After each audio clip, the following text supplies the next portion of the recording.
এবার আর কোনো পাতানো নির্বাচন হবে না বলে জানিয়েছেন প্রধান নির্বাচন কমিশনার এএমএম নাসির উদ্দিন। সুষ্ঠু নির্বাচনের জন্য কাউকে রাজপথে নামতে হবে না বলেও মনে করেন তিনি।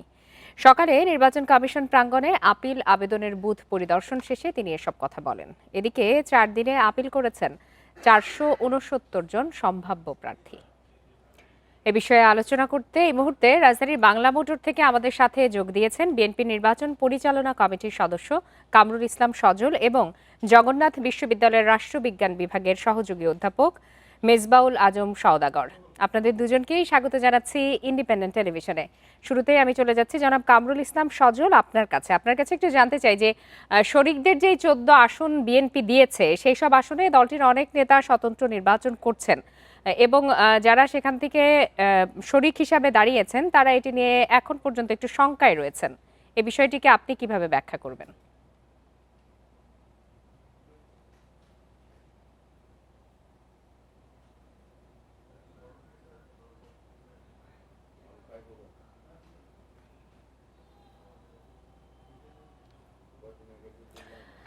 আপনার ডিভাইসটি আনমিউট করতে হবে, আমরা আপনার কথা শুনতে পাচ্ছি না।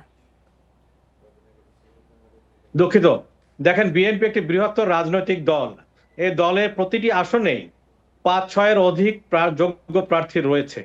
তার মধ্যে যে 14টি আসন আমরা জোটকে দিয়েছি আমাদের দল থেকে, এই 14 জনের ফ্যাসিস্ট বিরোধী আন্দোলনে যথেষ্ট ভূমিকা ছিল, তাদের ত্যাগ রয়েছে। তাদের ত্যাগকে মূল্যায়ন করতে গিয়ে এই 14টি আসনে আমাদের অনেক যোগ্য প্রার্থীকে মনোনয়ন বঞ্চিত করা হয়েছে। এটা সত্যি আমাদের জন্য দুঃখজনক, দলের জন্য বেদনাদায়ক। তারপরও বৃহত্তর স্বার্থে, দেশের স্বার্থে, রাজনীতির স্বার্থে, দলের স্বার্থে আমরা এই 14 জনকে মনোনয়ন দিয়েছি এবং এখানে অনেকের আবেগ রয়েছে, অনেকের অবদান রয়েছে।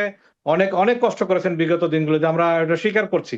তারপরও আমরা মনে করি দেশের বৃহত্তর স্বার্থে, দলের স্বার্থে এবং আমাদের মাতৃসম নেত্রী কিছুদিন আগে ইন্তেকাল করেছেন, সেই শোককে কাটিয়ে উঠে আমাদের নেতা দেশনায়ক জনাব তারেক রহমানের নেতৃত্বে সবাই আমরা ঐক্যবদ্ধ।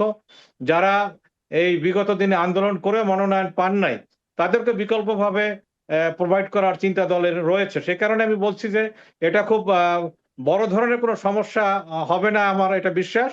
এবং মনোনয়ন প্রত্যাহারের আগেই এ সমস্যার অধিকাংশ সমাধান হবে, এটা তো আমার বিশ্বাস। এরই মধ্যে তো এবং শরিকদের মধ্যে অসন্তোষ দেখা দিয়েছে, এই বিষয়টি আপনারা কিভাবে সামাল দিবেন? শরিকদের মধ্যে অসন্তোষ না, শরিকদের মধ্যে শঙ্কা দেখা দিয়েছে, তারা কিছুটা শঙ্কিত। আমরা যেহেতু আমাদের দলের এই প্রার্থীরা রয়েছেন, আমরা চেষ্টা করছি সবার সাথে আলাপ আলোচনা করে একটা সুন্দর পরিবেশে নির্বাচন যাতে আমাদের যে প্রার্থীরা মনোনয়ন পেয়েছেন তারা করতে পারেন। ওনাদের শঙ্কার কোনো কারণ নেই। আমাদের দল এ বিষয়ে যথেষ্ট সচেতন রয়েছে এবং আমরা এ বিষয়ে কাজ করছি। আমার বিশ্বাস মনোনয়ন প্রত্যাহারের আগেই এইসব আসনে প্রার্থীরা মনোনয়নপত্র প্রত্যাহার করবে, দলকে ভালোবেসে, দেশকে ভালোবেসে। ইসলাম সজল, আপনি আমাদের সাথেই থাকুন। আমি একটু চলে যাচ্ছি আমাদের আরেক অতিথি জনাব মেজবাউল হক, মেজবাউল আজম সওদাগর। আপনার কাছে একটু জানতে চাই যে ইসি তো বলছে যে এবারে নির্বাচন পাতানো নির্বাচন হবে না, এই পাতানো নির্বাচন প্রসঙ্গটি কেন আসছে?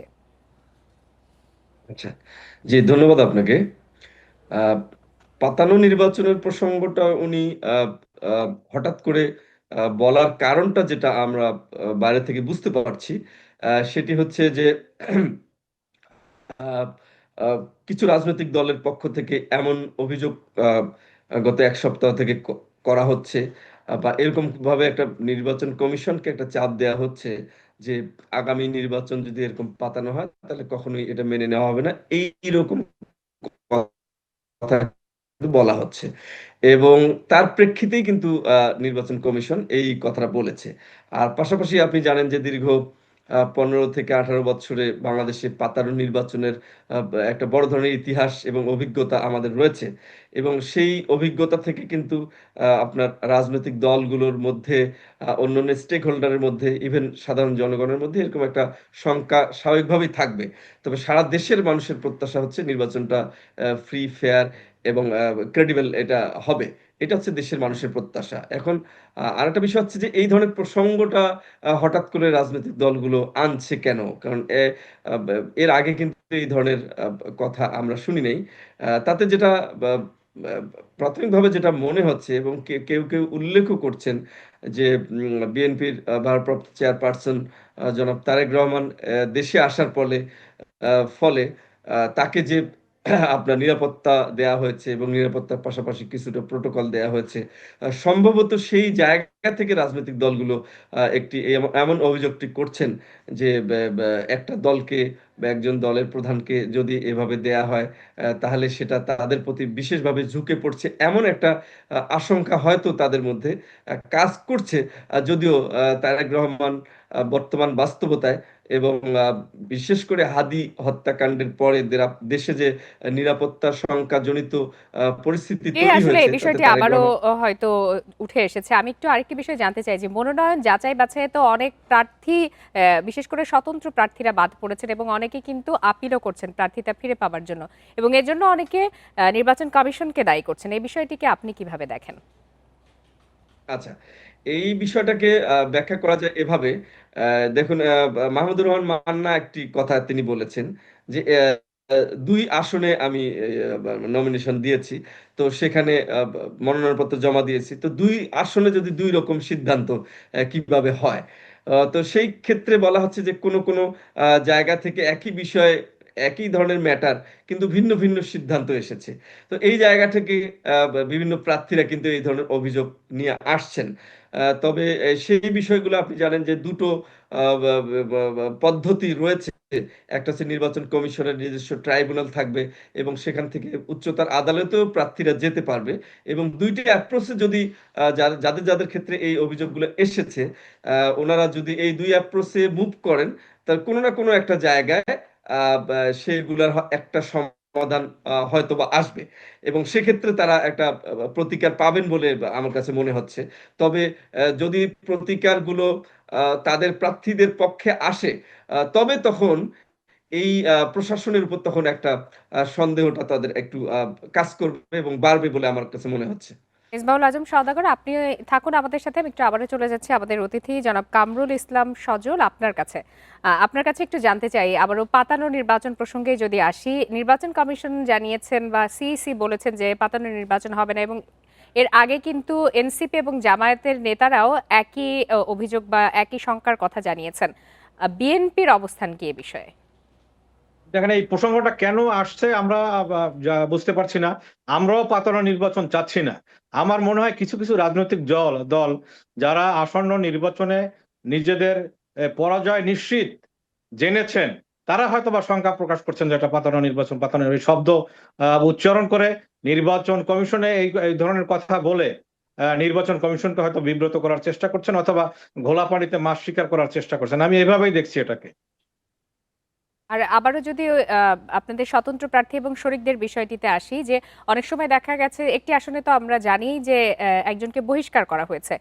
সেক্ষেত্রে বাকিদেরকে যদি বোঝানোর মাধ্যমে মনোনয়নপত্র ফেরত না নেওয়ানো যায়, সেক্ষেত্রে তাদের বিষয়ে আপনারা কি ধরনের সিদ্ধান্তে আসতে পারেন? আর অনেক সময় তো এটিও দেখা যায় যে বহিষ্কৃতদের আবারও দলে ফিরিয়ে আনা হয়। আমাদের দল এ বিষয়ে যথেষ্ট সচেতন এবং এই বিষয়ে কাজ করছেন। আমরা যারা স্বতন্ত্রভাবে নির্বাচন করছেন, আমরা আগেই বলেছি ওনাদের একটা আবেগ রয়েছে, ওনাদের অবদান রয়েছে দলে। ওনারা রাজনৈতিকভাবে, ব্যবসায়িক, পারিবারিক বিভিন্নভাবে ওনারা ক্ষতিগ্রস্ত। অবশ্যই জোট মনোনয়ন না পেলে নিশ্চয়ই আমাদের দল থেকে কেউ না কেউ পেত। আমরা মনে করি যারা দাঁড়িয়েছেন একটা আবেগ থেকে দাঁড়িয়েছেন, আমাদের দল থেকে ওনাদের সাথে কথা বললে বা ওনাদের সাথে যোগাযোগ করলে নিশ্চয়ই দলের প্রতি তাদের ভালোবাসা আছে, অবদান আছে। আমি বিশ্বাস দলের পরামর্শ তারা শুনবেন এবং তারা মনোনয়ন প্রত্যাহার করবেন এবং ধানের শীষের পক্ষে সবাই ঐক্যবদ্ধভাবে কাজ করবেন। জি, আর আপনি ব্যতিক্রম থাকুন তো আমাদের থাকবেই সাথে। কিছু। জি, আমি একটু আবারও চলে যাচ্ছি জনাব মেজবাহুল আজম সওদাগর আপনার কাছে একটু সংক্ষেপে জানতে চাই যে লেভেল প্লেইং ফিল্ড কতটা নিশ্চিত হয়েছে নির্বাচনের আগে, কি মনে করেন আপনি? হ্যাঁ, দেখুন, লেভেল প্লেইং ফিল্ডের ব্যাপারটা হঠাৎ করে মানে একদিনের 2 দিনের দেখে এটা আসলে মেজার করা যাবে না। তো আপাতত তফসিল ঘোষণার যে প্রক্রিয়াটা, তফসিল ঘোষণার পরে মনোনয়নপত্র দাখিল এবং দাখিলের পরে পূর্ণাঙ্গ প্রচারণাটা যখন আসলে শুরু হবে, তখন প্রকৃতপক্ষে এই বিষয়ে মন্তব্য করা যাবে। কিন্তু আপাতত নির্বাচন কমিশনের যে অ্যাক্টিভিটি এবং যে রাজনৈতিক দলগুলো নির্বাচনে প্রতিদ্বন্দ্বিতা করার জন্য মুভ করছে, তাতে কারো উপর কোনো বাধার সৃষ্টি করা হয়েছে বা প্রশাসন কোনো পক্ষপাতিত্ব করছে এমন কোনো জোরালো অভিযোগ কিন্তু এখন পর্যন্ত চোখে পড়ছে না। তো সেই পরিপ্রেক্ষিতে বলা যায় যে এখন পর্যন্ত এরকম নজির যেহেতু সৃষ্টি হয় নাই, তো আমরা বলতে পারি যে এখন পর্যন্ত বিষয়টি লেভেল প্লেইং ফিল্ডের অবস্থায় আছে এবং ভবিষ্যতে আরো আমরা লক্ষ্য করলে আরো পরিষ্কারভাবে আমরা বলতে পারবো। তবে মেজর কোনো অভিযোগ এখন পর্যন্ত নাই। তবে রাজনৈতিক দলগুলো এই কথাগুলো আসলে বলার মধ্য দিয়ে তারা আসলে চাচ্ছে যে নির্বাচন কমিশনকে একটু কৌশলগতভাবে কিভাবে একটু চাপে রাখা যায়, রাজনৈতিক দলগুলো সেই চেষ্টাটাই করছে বলে আমার মনে হয়। জি, আপনার বক্তব্য আমার কাছে স্পষ্ট। আপনাদের দুজনকে অসংখ্য ধন্যবাদ আমাদেরকে সময় দেওয়ার জন্য।